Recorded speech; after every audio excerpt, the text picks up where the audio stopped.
Assalamualaikum warahmatullahi wabarakatuh.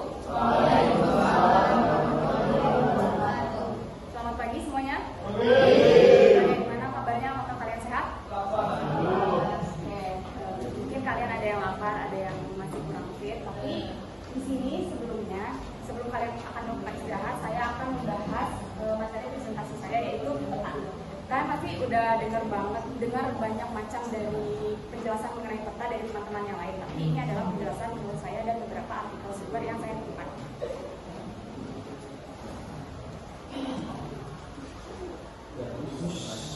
Apa itu peta? Menurut ICA, International Cartographic Association, bukan Indonesia ya, tapi International Cartographic Association, peta adalah gambaran atau representasi unsur-unsur ketampakan abstrak yang terdiri dari permukaan bumi yang ada kaitannya dengan permukaan bumi atau benda-benda angkasa yang pada umumnya digambarkan pada suatu bidang data dan diperkecil atau diskalakan.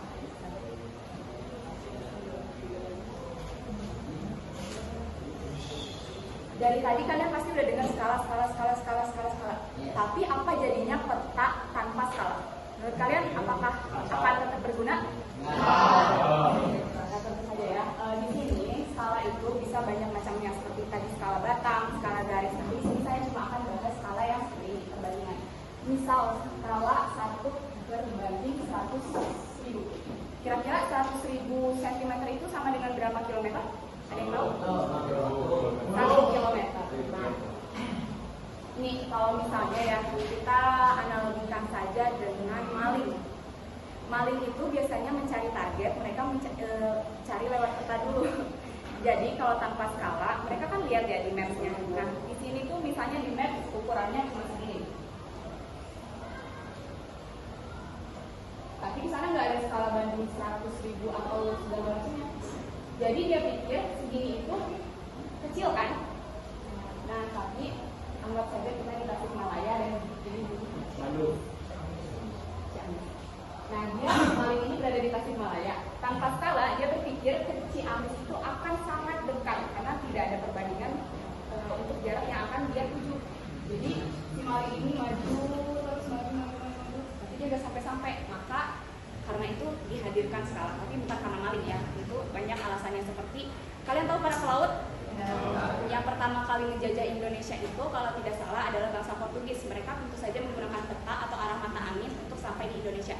Bayangkan kalau mereka tidak menggunakan peta atau arah mata angin, mereka nggak akan sampai-sampai, dan mungkin hari ini kita masih menjadi bangsa yang cukup primitif atau yang lainnya ya.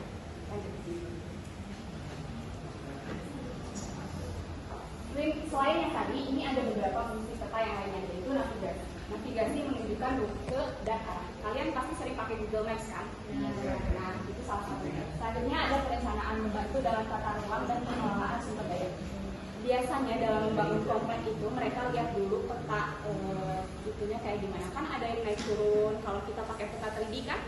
Nah, ada naik turun, kayak misalnya di daerah ini ada gunung, maka mereka tidak akan menggunakan lahan tersebut sebagai perumahan. Selanjutnya ada informasi geografis, menyediakan data tentang kondisi geografis. Data tentang kondisi geografis ya kayak tadi, seperti naik turun permukaan. Jadi peta kayak gini kan. Nah, orang-orang pasti akan menggunakan lahan yang dasar seperti ini. Jadi tidak berdiri. Lalu selanjutnya ada analisis spasial, analisis hubungan antar lokasi. Ini kalian bisa baca di buku, kalau tidak salah halaman 51, ada kaitannya juga dengan SIG, Sistem Informasi Geografis. Ini juga berhubungan dengan data spasial. Lalu ada fungsi sebagai alat edukasi, yaitu alat pembelajaran dalam geografi dan sejarah seperti yang kita lakukan saat ini. Yang terakhir ada pemantauan perubahan lingkungan. Nah, kayak ini. Lagi-lagi saya menggunakan contoh seperti ini. Jika misalnya terjadi longsor, maka yang tadinya bentuk